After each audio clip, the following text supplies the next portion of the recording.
Hello बच्चों, कैसे आप सब लोग। इस वीडियो में बात करने वाले हैं सीएस एग्जीक्यूटिव स्टूडेंट्स के बारे में। राइट, सीएस एग्जीक्यूटिव में आपको पता है जैसे कि हमारे दो मॉड्यूल हैं, मॉड्यूल 1 मॉड्यूल 2। मॉड्यूल 1 में हमारा एक पेपर नंबर 4 है। मॉड्यूल 1 में पेपर नंबर 4 है हमारा टैक्स लॉ, और पेपर नंबर 5 जो है सेकंड मॉड्यूल में, उसका नाम क्या है, CMA, corporate and management accounting. Right, और पेपर नंबर 8 है FSM, financial and strategic management. Sir आप ये सिर्फ और सिर्फ इन्हीं सब्जेक्ट्स के बारे में ही क्यों बोल रहे हो? बेटा, ये तीनों सब्जेक्ट हमारे एमसीक्यू बेस्ड हैं। ठीक है, 100 मार्क्स के तीनों सब्जेक्ट हैं, तीनों एमसीक्यू बेस्ड हैं। अब सिमिलरिटी इनमें यही है। ठीक है, अब ये कारण है क्या है, मैं क्यों बताना चाह रहा हूँ, क्यों बात कर रहा हूँ कि ये तीनों सब्जेक्ट के बारे में ही। अब आपको पता है तीनों की तीनों सबसे बड़ी एक और दूसरी सिमिलरिटी क्या है, ये तीनों प्रैक्टिकल सब्जेक्ट हैं।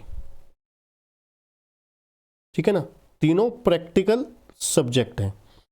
अब बहुत सारे बच्चों की अलग अलग तरीके से, चाहे वो हमारे केसीसी के स्टूडेंट्स हों, पेन ड्राइव वाले हों, चाहे वो रिकॉर्ड जो लाइव क्लासेस वाले हों, चाहे वो फेस टू फेस वाले हों, सभी स्टूडेंट्स की एक्चुअली में एक ही कहना होता है, भाई सर, वो जो खास करके पेन ड्राइव वाले हैं वो इधर उधर से सुनते हैं बातें, है ना। आजकल आपको पता है सोशल मीडिया कितना एक्टिव है, लोग बच्चे खास करके कितने एक्टिव हैं सोशल मीडिया पे, तो वो एक दूसरे से सुनते हैं, बातें करते हैं, जब देखते हैं तो कहते हैं कि सर अब देखिए, मेरे दोस्त ने बताया मुझे कि सर कि तेरे को क्या करना चाहिए, तेरे को जो क्वेश्चन नहीं आते ना वो छोड़ देने हैं, जो क्वेश्चन में डाउट है ना वो करना ही नहीं है। क्यों नहीं करने? क्योंकि एक चीज़ याद रखियो कि भाई तेरा एक क्वेश्चन अगर गलत होगा तो उसके लिए तेरे 1.25 मार्क्स कट जाएंगे, है ना। हर रॉन्ग आंसर के लिए आपके 1.25 मार्क्स कट जाएंगे। तो इसलिए ऐसी बेवकूफ़ी नहीं करनी, तूने क्या करना है, क्वेश्चन छोड़ ही देना है। ठीक है, अगर आपको डाउटफुल है तो छोड़ ही देना है। मैं क्लियरली बोलना चाहूँगा बच्चों, पहली बात, ठीक है, इस चीज़ को ज़रा दिमाग से डिलीट कर दीजिए। पहली बात ध्यान से सुनिएगा, बहुत अच्छी आपको एक इंस्ट्रक्शन देने जा रहा हूँ, जानकारी देने जा रहा हूँ, जो क्या है आम सोच से अलग ही है ना। एक प्रॉपर आपको पता लग जाएगा सीएस की सोच कितनी ज़्यादा आगे तक है। ठीक है, रादर देन आप स्टूडेंट्स की इंस्ट्रक्शन, स्टूडेंट की एक्चुअली में उनकी जानकारी लेने से बजाय एक प्रोफेशनल से लीजिए, आपको वो ज़्यादा बेनिफिशियल होगा, रादर देन एक बंदा जो खुद बार बार फेल हो रहा है, जो खुद उसको खुद ही नहीं क्लियर हो रहा, वो आपको गुरु बन रहा है आपका। ठीक है ना। इसलिए थोड़ा सा पॉजिटिव वे में लीजिए बात को मेरी, और ध्यान से सुनिएगा। अब तीनों पेपर में कुछ क्वेश्चन आपको बताए हैं।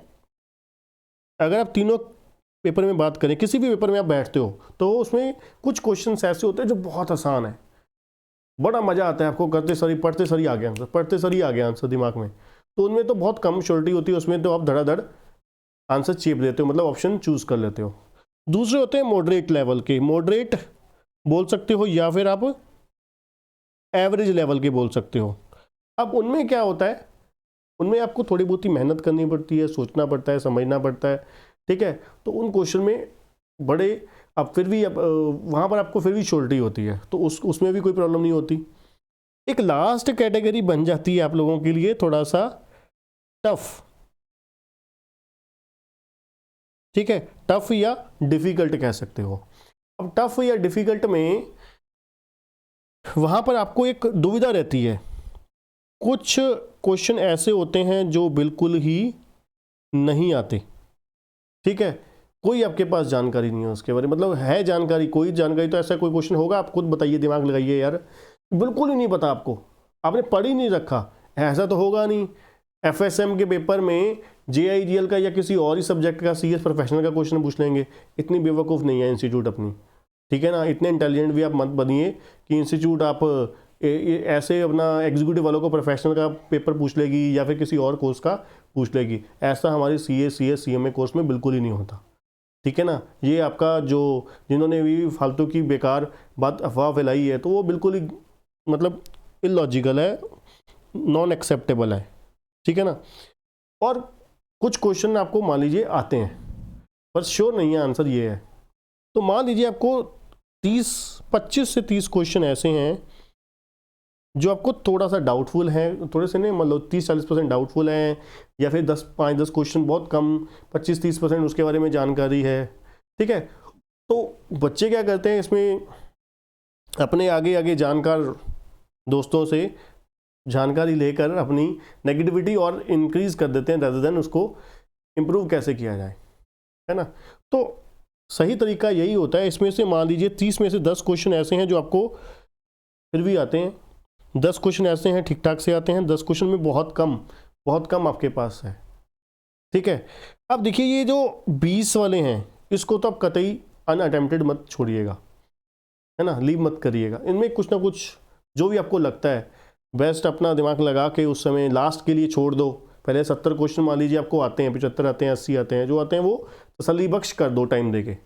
उसके बाद आपके पास जो टाइम बच गया, ठीक है, मैं आपको कहूँगा लीव मत करिए, छोड़िए मत, उन क्वेश्चन पे दिमाग लगाइए, जितना आपको आंसर निकल सकता है उसको आंसर दे दीजिए।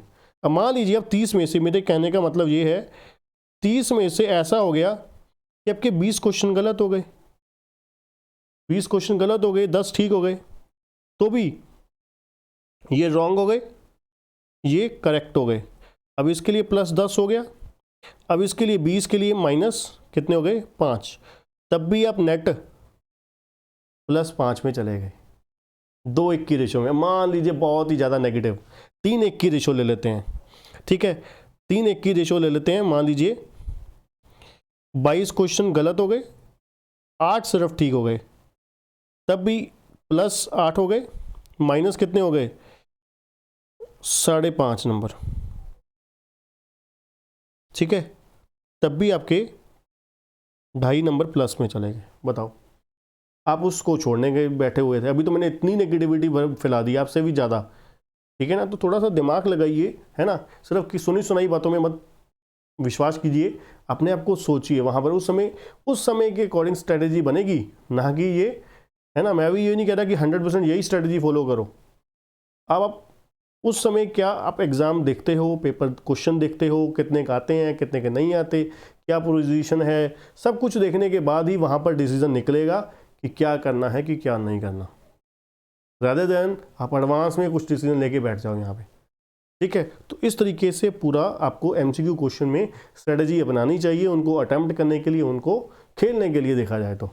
अगर आप अच्छे स्कोर लेना चाहते हो, बहुत अच्छे मार्क्स, मतलब जितने आपको लगता है उससे ज़्यादा लेना चाहते हो, जितनी आपकी प्रिपरेशन है उससे ज़्यादा लेना चाहते हो, तो ये बेस्ट वे होगा स्कोर अच्छा करने का, ठीक है बच्चों। तो ये मेरी तरफ से पूरी एक बेस्ट मेरी अपना ओपिनियन थी। तो आज के लिए इतना ही बच्चों। वीडियो अगर पसंद आई वीडियो को लाइक जरूर करिएगा, चैनल को सब्सक्राइब करना, बेल आइकन दबाना मत भूलिएगा। अगर आप CS सेक्रेटरी की क्लासेस बाय करना चाहते हैं तो हमारी डिस्क्रिप्शन में एक लिंक दिया गया होगा, उससे डायरेक्टली बाय कर सकते हैं, या फिर लाइव क्लासेस भी ज्वाइन कर सकते हैं जूम पे, डेली बेसिस पे होती है 6 days इन ए वीक, ठीक है बच्चों। तो आज के लिए इतना ही, थैंक यू, गुड बाय।